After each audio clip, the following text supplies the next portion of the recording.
thank you very much for joining us. We're excited to have an amazing panel with us today to talk about a emerging issue in our community. And I say that in the sense that we have an emerging understanding and prevalence of the issue in our communities. It's not a new issue. It's just possibly that COVID-19 and the time and circumstance that we're living in has highlighted a really great opportunity for us to come together as a community and have this discussion.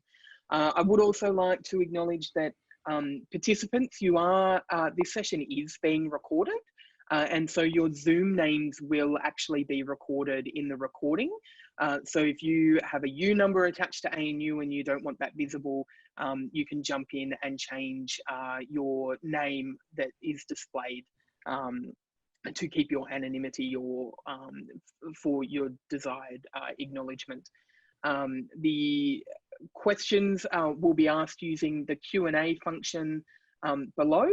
And if you type your question through there, that will be submitted for a review and then inputted into the conversation as we go as well. If you have any questions that don't get answered in this session, because we do have limited time, then you will be able to make contact with the Respectful Relationships Unit at respect@anu.edu.au.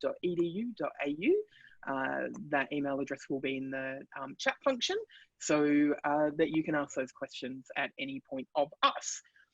I would like to acknowledge that I am hosting this meeting on the lands of the Ngunnawal people and pay my respects to elders past, present and emerging.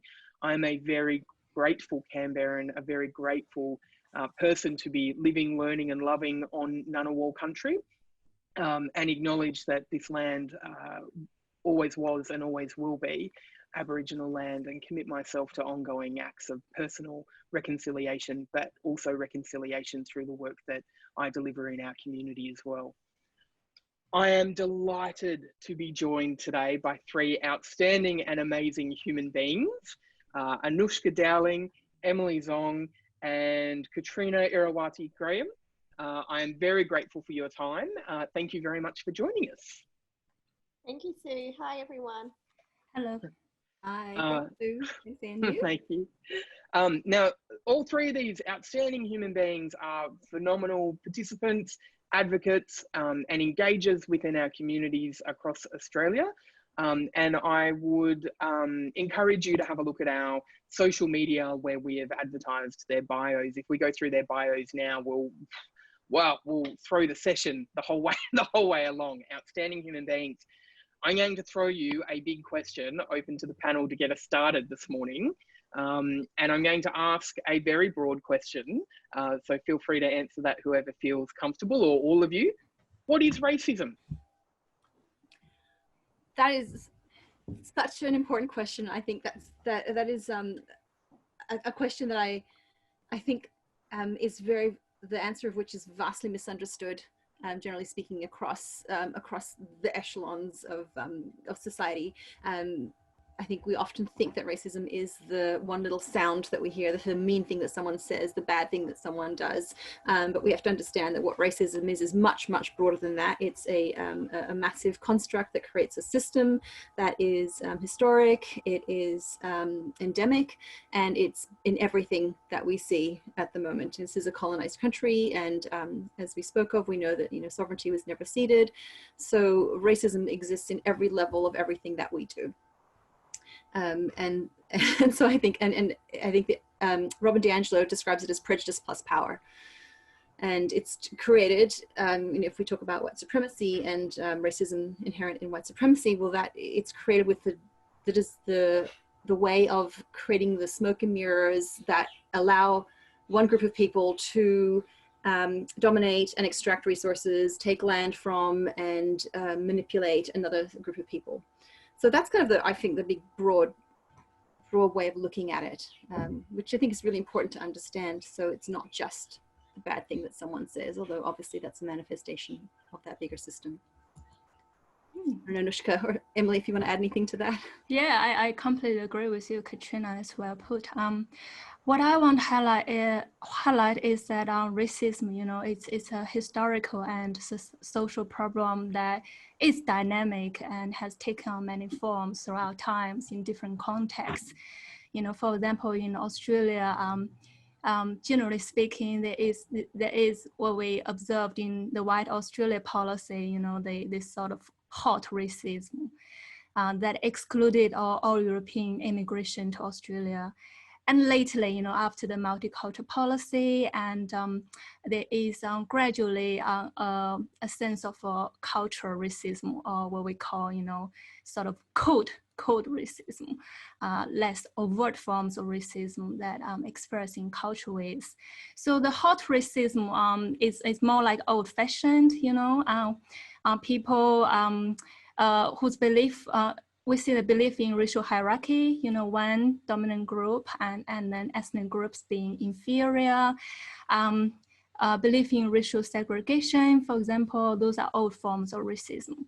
And what I call like the cultural forms of racism or code racism might take on expressions in, say, cultural intolerance. Say certain groups, they do not fit into Australia. And what is a true Australian, you know, who does not belong in Australia. So, you know, it's connected to the ideology of the nation. Yeah, so there are many forms of racism and this whole spectrum of racist behaviors from microaggression to, say, hate crimes and violence. And it's a very complex issue. I don't have much else to add to those very articulate and intelligent responses. I think Katrina summed it up really well about the structures and the way that those systems and the policies and like Emily said, the history of politics, quite recent history of politics, has formed. We've all been socialized into those systems, and we've all formed implicit biases that result in a continuum of racist behavior. Absolutely, and I think often it's an easy response for people who don't experience racism and discrimination to say that those systemic inequalities and the systemic structures that enable racism and discrimination are something that we can't change. But we actually have to acknowledge that we all participate in democracy. And so the way that we vote, the way that we turn out in solidarity, the way that we do our own learning and living and understanding of the problems faced by many marginalised community groups actually does impact systemic change. And I think that's, you've all talked about that quite effectively, I think, to bridge that understanding. One of the things that often people talk about is the fact that they don't see, you know, they only see in the media racism and discrimination occasionally, where somebody has written on a garage door, or, you know, recently we've seen prior to COVID restrictions, but the videos of people on public transport and those sorts of things. And people often highlight those individuals perpetrating the racism and discrimination with particular attributes that are certainly not desirable. But really, how often do people experience racism and discrimination of that level, but in insidious forms in their life? Do you want to take that, Emily? I'm happy to talk to that. I could see us both going. Well, I think, yeah, it's a very good question. I mean, like, I take this as an opportunity to lay out some facts that, you know, that can tell us how prevalent racism is, especially, you know, in our society. And I did some research, and one of the useful resources often referred to is the Australian Human Rights Commission. And according to their data, for example, in 2017, around 20% of people, Australians, so in the survey reported that they have received racial discrimination. And among those people, you know, people from non-English speaking background, they are 38.4%. So it's higher, who have experienced racial discrimination in the past 12 months. And again, we cannot forget Indigenous people. So in 2016, so around 46%, so 40% of Indigenous people reported that they received racial discrimination in the past 6 months. So we're not talking about the whole year, talking half a year. So that's a significant, amount of racism received by people. And if we want to talk about, a more like connected issue to what we're talking today is in the tertiary education background. And there was an amazing research done by Western Sydney University. It's called Challenging Racism Project. And they did a telephone survey of around 12,000 people, and respondents reported that 1 in 5 international students, said they experienced racism. So that's around 20% of international students in the universities of Australia who said they experienced racism. So, yeah. I think in the context of, primarily being a university audience, that is quite a sobering statistic. 1 in 5 of our international student community, who are such a vibrant and rich and participatory part of our community, experiencing those incredibly unsafe and detrimental experiences across our campus and our community. We do see large responses and engagement to what I mentioned before, the racist attacks on public transport that are filmed, overt instances of racism and discrimination seem to impact the majority of people in a way that they think is unacceptable of the perpetrator of those behaviours. But one of the areas that we don't see tackled very well often or understood is that idea that, Emily, I think you raised before around microaggressions. I'm wondering if someone can explain what microaggressions are and how they impact community as well. Yeah, Anushka said something yesterday very useful, right? I think she also sent us a PowerPoint about microaggression. Do you want to say something? Microaggressions are really described as they're described quite broadly as that death by 1,000 cuts for people who are experiencing them. They're the seemingly harmless comments, usually meaning intention behind them. There's not usually malice behind them. Things like asking where you're from, or your hair is so exotic, or just a little kind of seemingly really covert questions and statements that are, over the course of a day or over the course of a lifetime, there's a cumulative effect to hearing those and experiencing those day in, day out. Where's your accent from? How do I pronounce your name? All of these, like I keep saying, seemingly harmless, but the cumulative effect of those is, by the end of the day, if you've heard that 15 times, that you can feel like you don't belong. It can contribute to the sense of feeling like you don't belong, or the othering kind of feeling in your own home, in your own workplace, in your community. Can I add to that too, Anushka? I think that that's exactly right. And I think, Emily, you were talking about coding before, and I think that those two go together as well. It's like all those small they're microaggressions because they're tiny and you can brush them off. You could sort of, one could brush one off, but brushing, constantly, it's like if you've got burrs sticking on you, if you've got one burr, you can just pull it off. But if you're just covered in burrs, it's like you could spend all day picking those off and reminding yourself that who you are is worthy, reminding yourself that who you are is good enough, so I think that all of those microaggressions, they are a form of coding of racial coding, and saying basically you are not like me, you are not this thing, you are something else, and that something else needs to be discussed and needs to be made a point of difference. And I think that speaks to you're talking about intention, Anushka, and I think it speaks to that difference between intention and impact, which I think is really important to understand, unpack.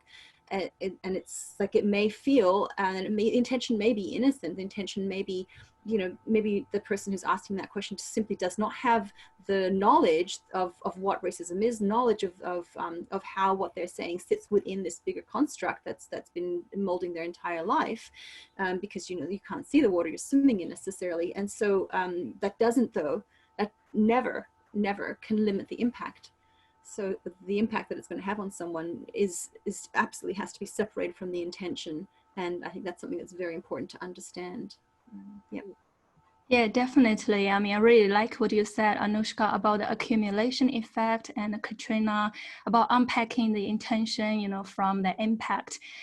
So if the person, the perpetrator, you know, who is doing microaggression, if the problem is not addressed, and then he could keep doing it, and then it can have, you know, real and serious consequences on the victim who keep receiving it. But what's interesting and special about microaggression is sometimes it happens in a fleeting moment, and it happens so quickly, you know, and before you realize it, the moment has already passed, and when people move on to talk about something else, you know.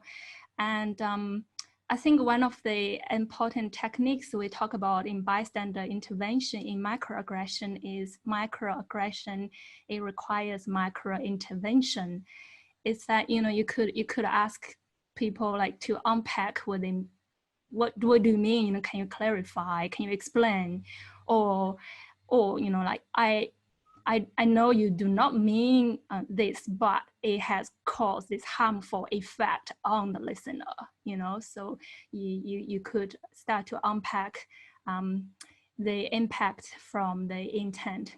And also to say, you know, I was there, you know, I was doing that before like you, but I no longer do it anymore. So yeah. You could ally yourself with the speaker and then to solicit some change within the perpetrator.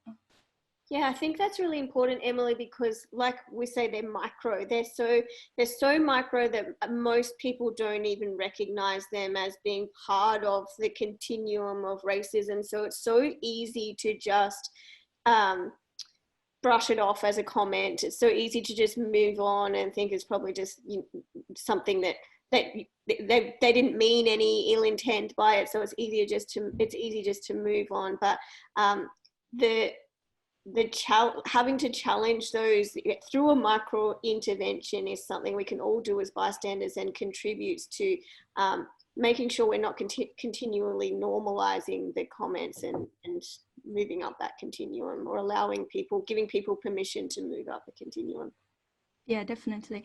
One of the interesting things we said yesterday, you know, we had a discussion about this, and it's about a colorblind treatment of all people, you know, as a form of microaggression.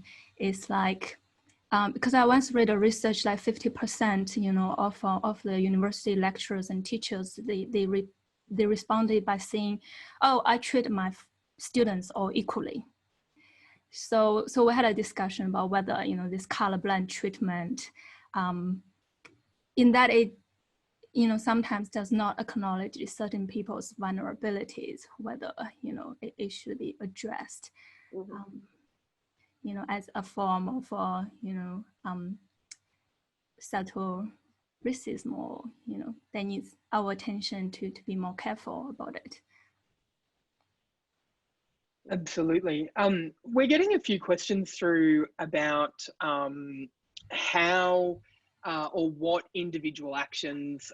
We've got one question that's specific around academic workspaces, but we've got some that are more general, which is around what individual actions can we actually take when microaggressions occur or have been retrospectively reported to somebody who is experiencing them. What actually makes a difference for somebody as the person who's had that perpetrated against them, but also around behaviour change for the person who is perpetrating those microaggressions?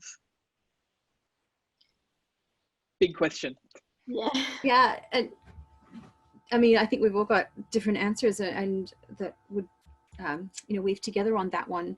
Nush, did you want to start with that? I mean, basically, this is bystander work. This is what we're talking about. It's what we do. Yeah, my first and really broad answer to questions like that regarding any type of social justice is education. We need to educate, and we need to do that on a really big, broad scale, but also on an individual scale where we can, as part of reparations or social justice, I guess. So allowing people to understand and giving people that opportunity to learn about how they may be contributing to the issue, because a lot of times we've just never been told. We've never learned it. We haven't heard from minority groups or people of color around how this affects them. So we need to just start to listen and learn about that first and foremost, and then we can start to implement some bystander techniques. And some of what Emily said was perfect around, there's two really non-confrontational ways to intervene. One would be sharing your own process, like Emily said, saying, I used to say things like that. I used to think that was okay, but now I've learned a different way, and here's what that is, and here's how I've learned how it affects other people, or how it contributes to the problem.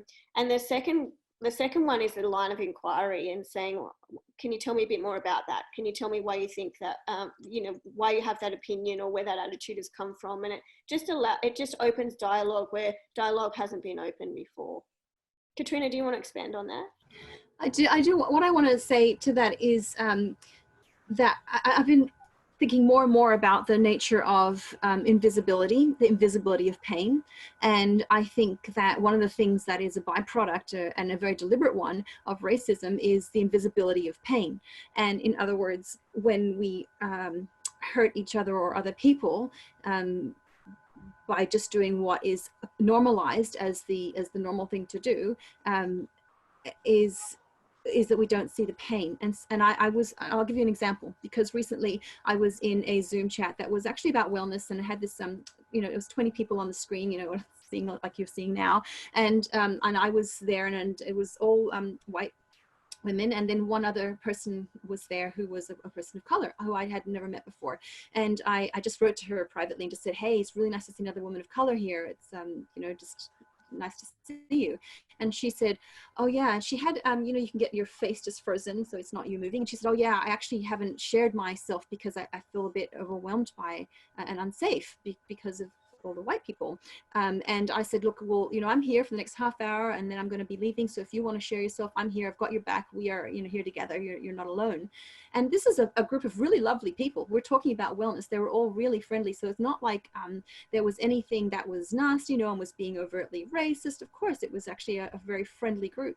But she felt the impact of being a woman of color in this space, and I knew it was there. And so she said, thank you so much for reaching out. And then she opened her thing so you could see her moving, and she wrote to me at the same time saying, look, I wouldn't have done that if you hadn't talked to me, because I wouldn't have felt safe enough to do it. So what I'm talking about is that level of impact and the invisibility. No one in that group would have realized how the impact that they were having on us just by existing, because they exist within this space of a cultural racism where they get to just exist without having to think about that thing. But she was thinking about it, I was thinking about it, and together we were able to negotiate and navigate that space so that we could hold space for ourselves. So I guess what I'm talking about is that we don't, and Nushka talks about listening. It's like when we listen, then we get to see what was invisible to us made visible. Mm-hmm. And I think that's a really important point, to learn how to unveil that, to learn how to listen to that, to learn how to have sensitivity to that. It's learned behavior, because we're having to unlearn the stuff that is disconnecting us from ourselves, disconnecting ourselves from land, disconnecting ourselves from each other, and the pain that is every single day existing. So I think that's the point I just wanted to make. I also think on the other side of that, it's the cost and emotional labor, or as a person of color, being the person to educate the white folk. Those of us, their issues around racism don't impact, and that, whether we are engaged with other minority communities or experienced discrimination in other forms. It doesn't mean that we inherently understand or prioritize opening our eyes and opening our ears and understanding the impacts of racism on communities. And it is not lost on me that we have put the emotional labour on a group of very knowledgeable and engaged and connected people of colour. And I want to talk a little bit about that in the context of, I guess the question is, where are the white people in this? And walking alongside and collaborating with, certainly not taking over. It would be a very confronting experience to have a panel of people who have never experienced racism talking about it and trying to educate the community. But I'm just wondering, I wonder, Katrina, if you've got something to say around, those components. Yeah, absolutely. And I know that there was a question in there from Kuntala Lahiri. Sorry, I wrote it down here, but my writing is very messy. So apologies, Kuntala, if I've written that wrong. About, like where are the white folk and how does this go? And I think that's a really, really great question. And I think it speaks to that level of invisibility that I'm speaking about, because I know that when I also co-facilitate a Unpacking White Privilege group, and I know that within that group there was 3 women of color to start with, and then eventually the 2 women of color just went, oh, actually this isn't actually safe for me to discuss. Like, one of the scary, you have to understand, one of the most dangerous things that a person of color can do is speak about race to a white person. It's incredibly dangerous, very, very quickly, and it can turn very quickly. So yes, there is emotional labor involved, absolutely, and it took me a lot of work to be able to come back into the group to keep talking to the white people who are in the group, and I don't have to do that. But I feel driven to do it. I feel driven to do it. I feel driven to speak to white people about this. And I feel incredible when white people speak to each other about racism, I cry. I just feel this incredible gratitude, because every single time someone else has that conversation with each other, I don't have to have that conversation. It lifts labor off of me that is existing anyway. I am weighted anyway. So I feel like if I'm weighted anyway, I want to at least take this weight and share it so that it is not just on me. That's why I think it is important to have people of color within this space speaking. But also, as you absolutely stand out, like we are all in this space together, and some of us are affected in different, we're all affected in different ways. And some of it's actually, good ways. and I think that's an important thing to discuss. I think that's really important to bring people to the table and have this discussion, which is why, white guilt is so useless. We're like, don't be guilty, be useful, do the work. We spoke yesterday really briefly about bystander behaviour in this space compared to any other space takes so much more self-reflection and so much more challenging of your own personal defences, because to be an effective bystander, you've got to have courage first and foremost. But if you're already feeling defensive, it's going to be really difficult. And like Katrina said, we've spoken about the structures and the systems that support racism, and every person's experience of that system is different.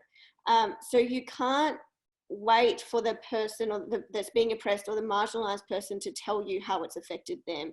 You have to decide whether what you're seeing or hearing is how that contributes to the bigger problem, and then you address that from your own perspective. There are 1,000,001 reasons why the person experiencing the behavior doesn't speak up, or will tell you that it's fine, or tell you, or shrug it off and say it's okay. So bystanders have to make it their responsibility to decide what to do and how to address it. Like we said, that emotional labor can't keep landing on the marginalized group. And it's not about speaking on behalf of someone and saying, I think you have hurt her feelings. It's saying about how it's affected you. And that takes some self-reflection and some work and some courage.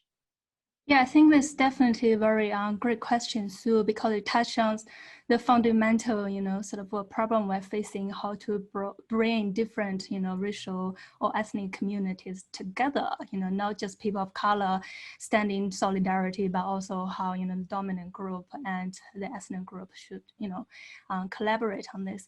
And I think when we talk about bystander action, one important aspect of it is it shifts the burden, of dealing with racism from the targets or individuals to the broader society. If we all foster, this pride in our community, the pride in our organization, in the culture of our society as, inclusive and culturally diverse, and then it puts pressure on everybody, on the broader community, to be willing to become active bystanders, to speak out against racism or to respond. So that sort of social norm I think educational training such as this one is very important, because it it delivers a message to the broader community, the university community, that it is important we all come together to address this issue, racism, across our ethnic difference, Yeah, so it's not just about bystander interventions, not just about the immediate, benefits for individuals, for the victims, but also it reshapes this social norm. And in the long run, it will build our society's resilience, to deal with crisis in general. Absolutely. So what I'm hearing is that the impact for that emotional labor can be shifted a little bit when people actually do activate their bystander and participate in those conversations, even if it feels uncomfortable or people aren't quite sure where to start. But it doesn't necessarily have to be confrontational, but those acts of solidarity and intervention when you hear things or witness things are really important parts that we can all play in intervening in racism and discrimination. On the bystander intervention conversation, is there a difference between intervening online as opposed to intervening in person?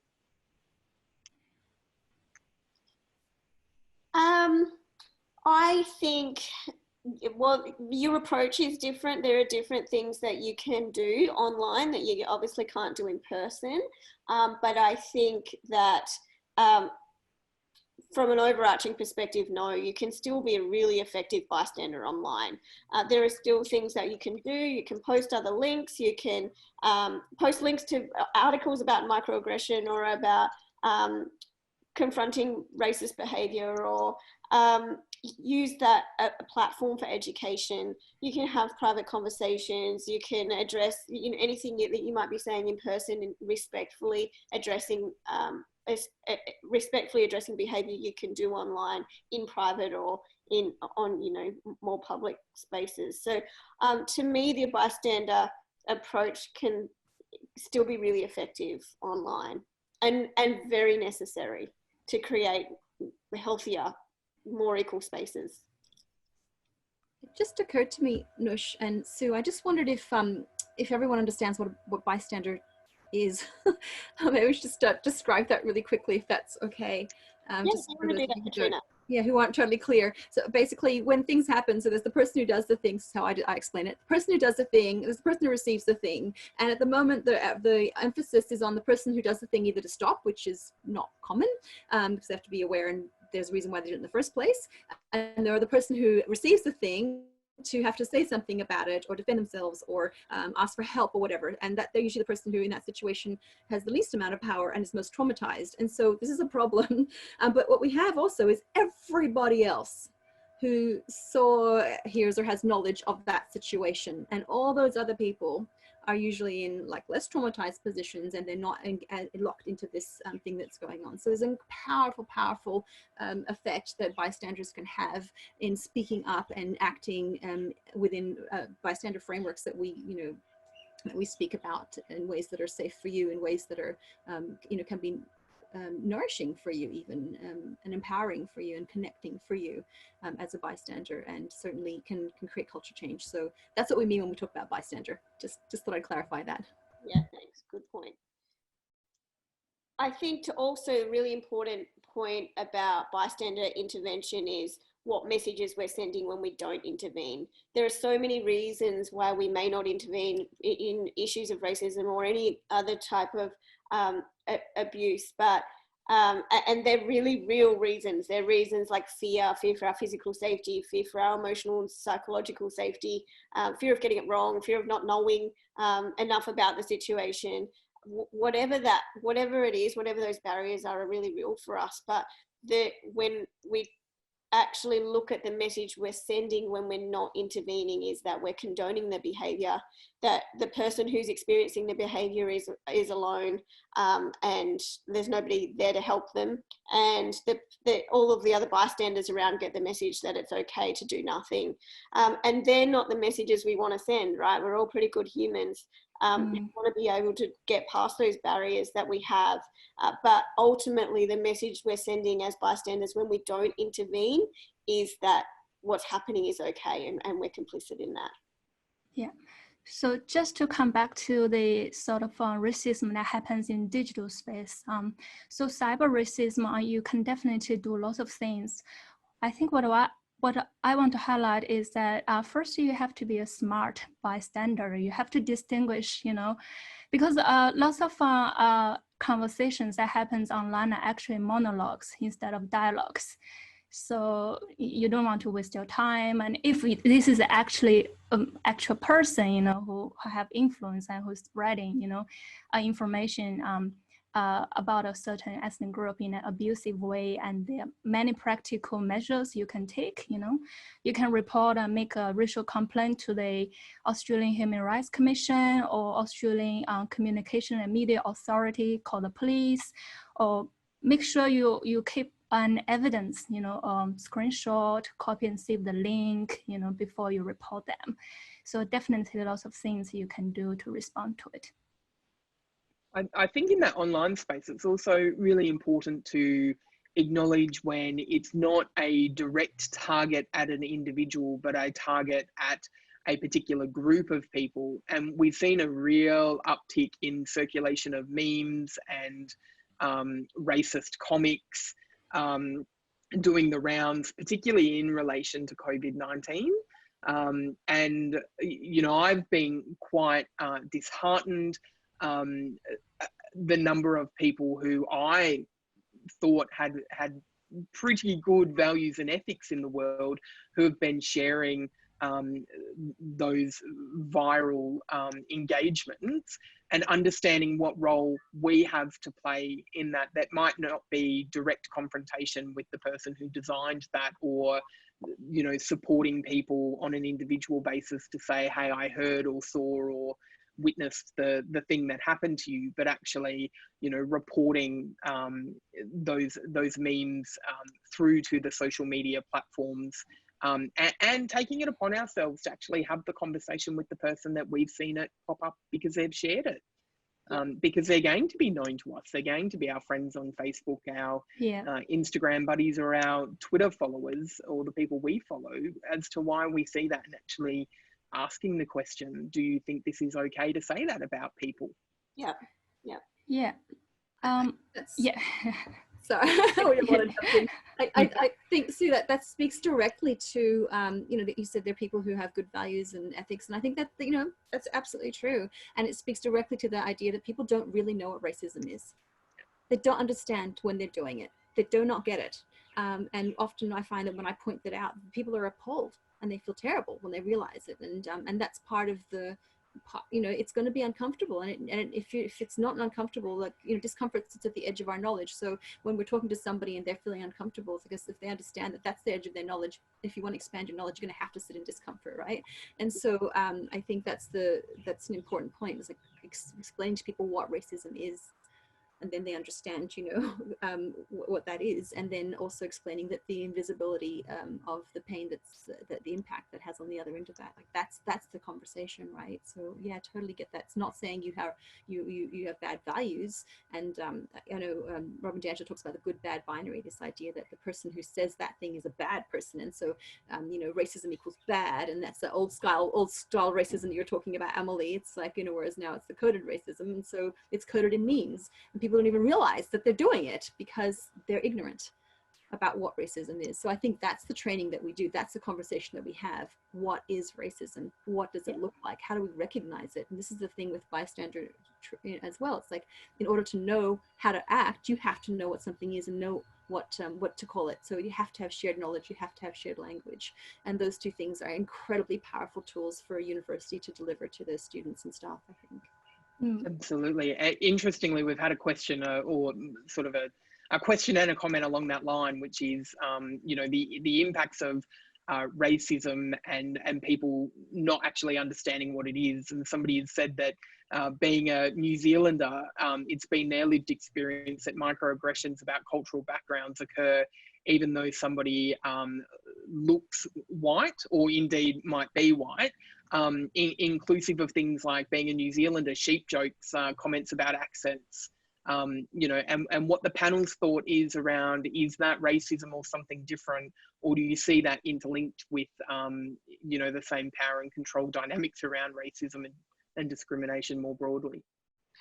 Yeah, I think racial stereotyping, for example, we see during this COVID-19 pandemic, like, accusing Chinese people or Asian people of, eating lots of eating animals and stuff, that often flares up in the media. And I think stereotyping and certain sort of, like a limited understanding of other people's backgrounds and cultures, or there is this confinement of one certain individual to the collective characteristics of a certain cultural group, without doing justice to the multiple experience of what this individual, he himself, has gone through in his life as a Chinese Australian, for example, in Australian contemporary society. Yeah, so stereotyping definitely one important aspect of racism. It often comes out in racial slurs and jokes, and people laugh at it and as if it's not important. But as Katrina said, raising awareness, recognizing what is racism, and how many forms it could take are very important, and first step of us, to become active bystanders. And I think I'll also add to that, Emily, just to the point that you're asking, Sue, like, is that racism if we've got a white New Zealander person who's experiencing prejudice? And we have to understand there's a difference between prejudice and racism. Prejudice is absolutely embedded within racism, but they're not the exact same thing. So as if we take the definition of racism as one that includes this endemic, historic, and systemic, embedded in laws, embedded in the political system, embedded in every layer of society. So prejudice against New Zealanders is not, white New Zealand is not embedded in the laws of Australia, so it's not embedded in the history of Australia. And so there is a difference between prejudice and racism, and they are not synonymous. They definitely have a nesting process. And it is certainly, I think, I consider it a form of grooming when we basically dehumanize people. And once we started to dehumanize different people with our little sayings, it just makes it easier to dehumanize other people. So I think it's very, it's horrible, and it's definitely important to point out, but it isn't exactly the same as racism. So I think, again, it goes to that, we need to understand what racism is. Absolutely. Katrina, I just want to unpack something that you said there, because it just, it makes a lot of sense to me. And as a visual person, I'm quite interested by it. But you just talked about the nesting process. Can you pull that out a little bit for everybody? Sure. So what I'm saying is that, if we take prejudice plus power, and then sit and take that whole thing and put it within a system that's got, legal systems, historical background to it, and all the different layers that sit within the kind of impact and all the different layers of impact that create racism. And then we just say that within that there's prejudice, like nesting underneath racism is prejudice. You can't have, it's a key tool of racism is prejudice, to make sure that we, you know, before we even know anything about the other person, as Emily was saying, we suddenly have this idea of them as a collective, them, they, you know, they, the Asians, Australians, they, the Asian people, like so, and removing the individualism, which is a dehumanization process. So prejudice involves a dehumanization process, which is essential to racism. You can't have laws that allow people to, you know, to have this inequity that exists if you haven't already got prejudice. You know, the colonials couldn't, you know, I'm from Indonesia, and, you know, the Dutch couldn't come and colonize Indonesia for hundreds of years and extract, you know, whatever bits of plants and earth that they wanted and take away people and enslave people, if they didn't have within that the idea that they could sell to everyone that there was this prejudice, that, you know, those people aren't as important as we are, and therefore, you know, the dehumanization process is part of the prejudice. So that's what I mean by nesting. You have to have a dehumanization process in order to then lock it in to your legal systems, your political systems, and all your other systems. But this on its own can exist without having the systemic basis that then locks the whole thing into a, an extractive and money-making machine. Brilliant, thank you. Big question for everybody. What do you think governments and other authorities should be doing to address racism in Australia? Not be racist? is that controversial? Is that too controversial to say? No, I wouldn't say controversial. I'd just say straight to the point. Yeah, probably lead by example. That's really all I've got to say there. Yeah. So local leadership, yeah, bystander modeling, you know, public influencers, you know, speak out. Politicians, we wish if they could speak out, that would be very useful. Yeah. Yeah, I think I would just want to reaffirm what Katrina said in the last point, because there is, you know, this continuum in all our answers is that, you know, as an ethnic person in Australia, there is this notion of ethnicity that's, you know, that binds individuals to the collective. But in Australia, as this, you know, culturally diverse society, you know, it's I think we all have responsibility, you know, as Australians to rebuild this inclusive sort of national belonging. They recognize, you know, for an ethnic person, there might be multiple, you know, backgrounds and experiences and peoples on the generic umbrella terms such as Asian, such as Chinese, you know, they might be born in China, but also raised up in some other Western countries, you know, have multiple ancestries and then coming, you know, to Australia to live. So we have to do justice to people's, you know, multiplicity, I guess, you know, their diverse experiences before we categorize them into certain sort of racial groups. Yeah. I think what I'd add to that is, agree with all of that as well, is what the government can do, create a treaty. How about that? Like, we don't have a treaty. What the hell's wrong, you know, with what's going on? You know, recognize Ulru's statement from the heart. Like, the First Nations people have done amazing, incredible work with incredible grace. And for so long, from the very beginning, how about we start to decolonize this, you know, really seriously look at what that means and what reparations means and what healing work we need to address personally, systemically, in every level of society, and do that deep anti-racism work. That's one thing that we could see, like actually see that, you know, I did psychology actually at ANU. My grandfather was a lecturer of Indonesian literature at ANU. And, you know, in the entire time that I was doing psychology, and I did sociology as well at University of Canberra, and like the entire time, we never studied racism. You know, I also have a teaching degree, and you know what, the entire time that I was studying to teach languages, to teach Bahasa Indonesia and to teach TESOL, no one taught me, we never had classes on racism. So, you know, what the government could do very quickly, start training us all in anti-racism work on one hand, and then start doing the healing work that really deeply needs to be done with First Nations, for any of us settler people to be able to exist in this planet, in this continent, with some healing and not wounds. So, you know, I mean, we already know this stuff, but I have to say it, Sue, so there you go. Well, you know, and I think, I'm not sure that we all already know this either. You know, I think we all have a role to play in advocating for a change in our curriculum, a change in our government policies and our acknowledgement of our Aboriginal and Torres Strait Islander people, and supporting recognition and solidarity there as a start to actually understanding and unpacking how we exist in a community that labels itself and rests its hat on a multicultural society and policy, but we're not actually doing the hard yards to ensure that that is safe, sustainable, respectful, and engaged for the people that are really just rooted down to demographics that we report on, rather than include within our community. So I appreciate you saying that, Katrina.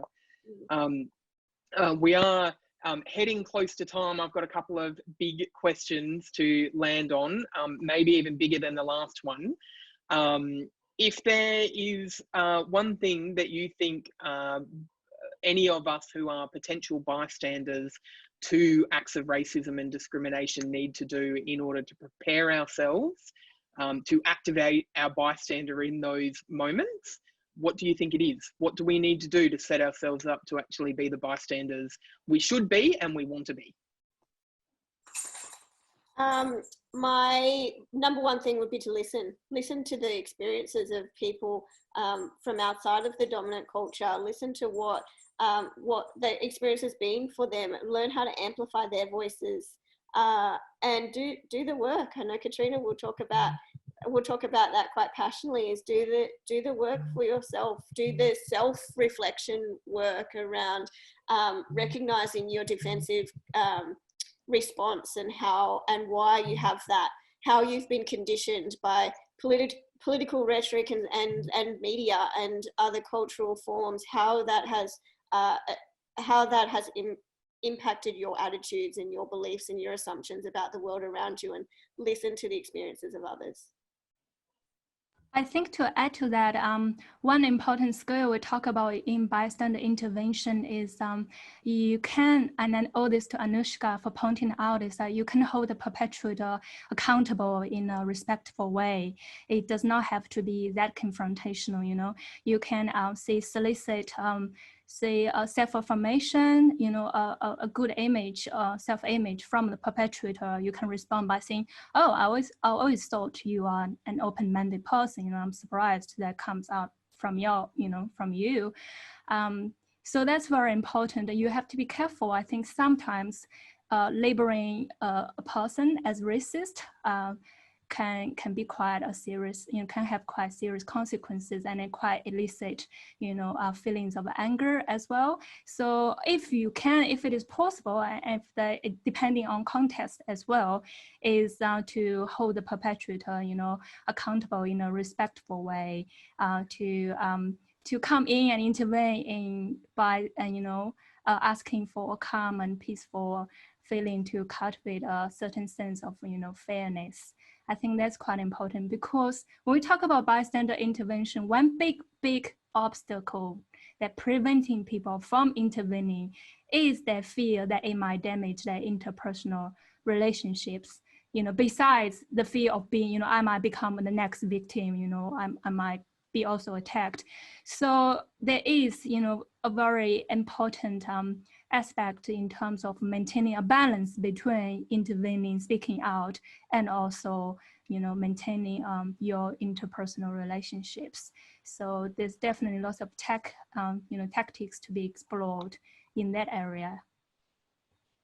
Yeah, I absolutely agree with you, Emily and Anushka. And the thing is that it's really important for everyone to really understand, is that it's a muscle, and bystanding work is a muscle. It's like, you know, developing neurons in your brain. So there's two parts. First is like Anushka was saying, it's like if we do the anti-racism work ourselves, then what was invisible becomes visible. The 20 people that were in that Zoom I was talking about, you know, you start to see the white people could start to see, oh, there's two women of color. I wonder how they're feeling. Let me make them feel extra comfortable. Let me bring them into the conversation in some way, or, you know, just to have their own awareness of how we might be feeling. So there's like making the invisible visible, and you do that through your own personal work and anti-racism work, and understanding things like white solidarity, like why we as, you know, people who might have whiteness or have white privilege around us don't say it. Like why? What are the forces that cause us to not say something or not see something? So there's that side. And the other thing is like flex that muscle. Do bystander training, you know, read up on it. Do, you know, Sue's a facilitator of the bystander training as well. It's like when you start to know how to do things and you understand there's different ways to be a bystander that can keep you safe, that can be good for you, that can increase connection rather than disconnection. Once you realize that you can do all of those things and you practice them, they become easier to do. And so it is about repetition. It is about getting in there and helping each other and supporting each other and trying to do the thing. Well, maybe you might fail, try it again. And once you start doing it, it's quite addictive. I think, like, being able to be an active bystander feels better. We all know that feeling of having walked past something, and that feeling is not a good feeling. You know something bad has happened and you didn't do anything. It's a horrible feeling. You feel, you know, discombobulated.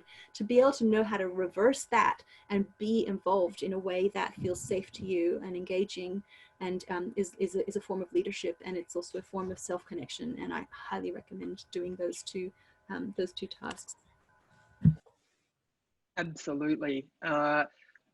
The last final question I have, in the interest of time, and it's more of sort of an opportunity to make a statement, but in the participants that we have today, we have a overwhelmingly large number of diverse members of our community, across staff and students, across the entire spectrum. We have a large proportion of international students who've joined us today as well. My request, I guess, is if you could say, give one piece of advice or say one thing to community members within our community who are doing the emotional labor of experiencing racism and discrimination and having to educate or intervene, with your, I guess, experience and your leadership, what is it that you would say to those community members, particularly during this time where, like everywhere else, unfortunately, you know, Canberra is seeing a spike in instances of racism and discrimination in our community? What would you say to those community members? Self-care. So practice self-care. Protect yourself in online spaces, in physical spaces. Connect with people who are like-minded, who you get support from. And if you feel like you can't do the emotional labor that day, that's okay. Yeah, I think I would echo what Anushka has said, is to reach out, you know, to do more self-care, to reach out to the community, to the wider social network, and to go online, you know, to say what's happening. Yeah, to be active, to be proactive, and to care for the self, care for our bigger community. Yep. Yeah, that's beautiful. I first of all, hello to all you international students. Hello to anyone from culturally diverse backgrounds. Please welcome to First Nations people who are watching. Thank you so much for being here, because I know that you are in a level of pain to be here. And I want to say that you're not alone. You're not alone, and it's not mad, and you're not oversensitive, and whatever things that might be gaslighting in your head about your experience, it is like, I hear you, I see you, I know what you're feeling, and I appreciate what you're feeling. And I think that, you know, it's important to say that to each other and really get that, to understand how to support each other, and don't underestimate it. It is painful. It does hurt, and I get it. And I think what Anushka and Emily are saying is really true. You must create support around each other. You must support each other, create that around each other in a way that's nourishing. And I have this little post-it note, which I always have next to my workspace, and it's a quote from Aurora Levins-Morales, who's a wonderful poet. And she says, "It is part of our task as revolutionary people to be as whole as it is possible for us to be." And I think that's the yearning, and that's what we have to remember. So if you're out there and you're hurting, I really just encourage you to do all the things that it takes, whatever that is: drawing, singing. You know, I do karaoke, like by myself at night, with my ukulele or whatever it is, and gardening, whatever it is that you need to rest or whatever, in order to be as whole as you possibly can be, then do that thing. And you know what it is, so just find it, do it. Great words of advice and support. And I think from an ANU perspective, from a person's perspective who tries to be an ally and is open to learning and listening and seeing what is going on in our community, reach out respect.anu.edu.au. We have a no wrong door policy. If we aren't the people that can support you with what's going on, we will make sure we find the people across campus who can do that. And we're here to walk alongside you. We see what is going on in the world, in Australia, in Canberra, and we know that our community cannot be immune to that. And we want to walk beside you and support you through what is going on and learn how to be the best bystanders and allies that we possibly can be. So please reach out. It is absolutely not lost on me the enormity of the privilege it has been to spend an hour with you, Anushka, Emily, and Katrina. I am absolutely grateful for your generosity of time and knowledge and expertise. And I really think that the value that has been provided to the ANU community is something that I can't quite put into words right now, but thank you so much for trusting us, for committing to engaging to help our community to see, to hear, to understand, and to do better, and to support our community holistically. So thank you very much for being with us today. Thanks for having us. Thank you, Sue. Thank you to you for putting this on and for the support that you're providing to your community. It really, like you said, it's immeasurable and it's invaluable. So thank you so much. Yeah. Yes, thanks a lot. Thank you, ANU, for shows real leadership to be willing to take this conversation and have this conversation, which can be an uncomfortable one. I want to say one last thing to those of you who are not international students or who are here or not First Nations. Reach out to those people. Bring them some food. Do do nice things for them, because it's a hard time for all of us. So yeah, stay safe, everybody, and thank you so much. Thank you. Thank you very much. And if your question hasn't been able to be answered in the short time we've had today, please feel free to send your questions to respect.anu.edu.au, and we will endeavour to make sure that we connect you to the information that you are looking for. Thank you very much, and I hope you enjoy the rest of your day. Stay safe, stay warm, and make sure you look out for the people around you who may need some support or some solidarity in their day too. Have a lovely one. Thank you.